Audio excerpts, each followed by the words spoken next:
Smooth and clean edges are one of the biggest indicators for a quality piece of leatherwork. My name is Ryan, this is Alder Branch Homestead, and today I'm going to show you how you can use an edge beveler to get perfect edges. So what is an edge beveler? Well, it's exactly what it says it is. It helps you bevel the edges of your leather. Now, to use one of these things, just make sure that you're using the right side of it. And all of the ones I've ever had, they'll actually bend up towards the direction that you want to use them. So just hold it at a little bit of an angle. Let's go to a fresh piece of this leather and keep the angle about 45 degrees to the edge of your leather. Moderate pressure and just give a gentle push along the edge of your leather. Just as a heads up, the grain side tends to be a little bit easier. On the flesh side, it can be a little bit squirrely. If you're having trouble sort of doing shortcuts, can make things a little bit easier. When you slick the edge of your leather, you're in effect molding the leather, similar to like what a blacksmith is doing when he's moving metal around. So if you press down on this edge, because there's so much material in these corners, it's actually going to start to mushroom out. So you'll get a piece of leather, it's exaggerated a little bit of course, that looks like this. And that is not what we want, obviously. So what's the solution? To bevel our edges. So if we take our square edge of our leather and we just lop the corners off with our beveler, then when we go to press on this with our slicker, then we're going to get a nice smooth edge to our leather. But let's say you don't want to go fully round, you can still get that effect too. And the way we do that is by adjusting the size of our beveler.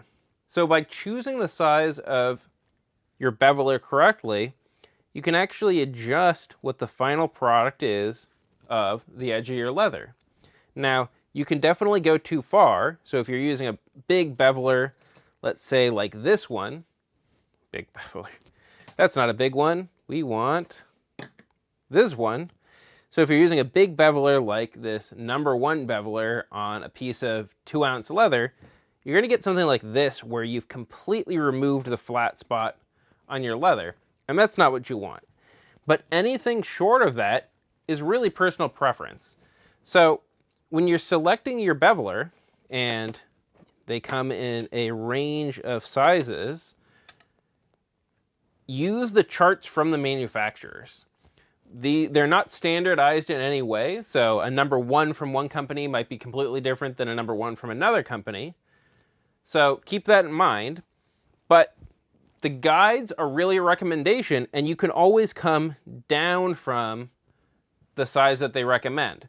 So if it says it's good for 2 ounces of leather, I would do anything 2 ounces and up.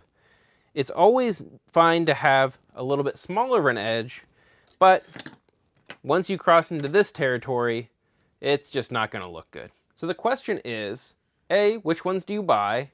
And B, how much do you spend? In general, again, I would err on the side of too small rather than too big. This #3, I can use on almost anything except for like a single layer of 2-ounce leather. That might be cutting it close, but at that point, I'm probably just going to be sanding my bevel anyways. And the only difference is that if my leather is really thick, let's say I'm doing a sheath or something, then it's just going to be a little bit shallower of a radius. I'm not super concerned about having a perfect radius edge the entire way once I slick it. As long as I get rid of that mushroom, I'm fine. So that's the size, but how much should you spend? Should you get fancy ones? Should you not? If you can afford fancy ones, it's not a bad way to go.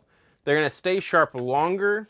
They're going to perform a little bit better and just generally be a little bit less of a headache to use. That said, these are just inexpensive ones I got, and they seem to be working pretty good. I haven't, done millions of sheaths and wallets and whatevers with them, but they're working pretty good.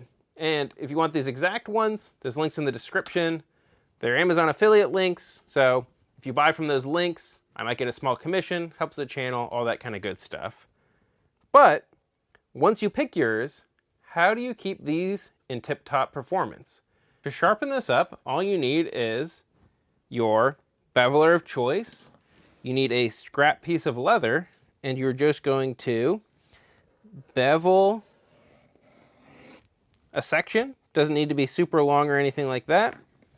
And then you're just going to apply a little bit of polishing or buffing compound, and then run your beveler backwards just a handful of times, keeping the same angle. You don't want to be rolling your hand as you move along the edge. And then, just like that, we're ready to bevel some more leather.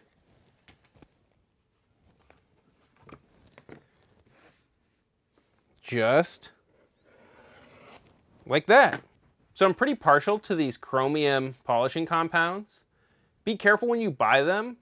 If you dig into the description of the specific one you're buying, they can be a little bit different grits. I try to get as fine as possible. I believe this one is about 30,000 grit, but they can also go all the way down to about 15,000 or so. In either case, they're gonna work great, but I do just like that extra little bit of polish I get from a slightly finer one. And the trick to keeping your beveler in good condition without having to do a serious resetup of the bevel in there is to touch up your beveler frequently. Just a couple passes, more often than not, is going to keep you from having to do anything more involved to sharpen your beveler. Thanks for watching this video. If you have any questions, let me know in the comments. Like, subscribe, all that good stuff. Thanks for watching. We'll catch you on the next one.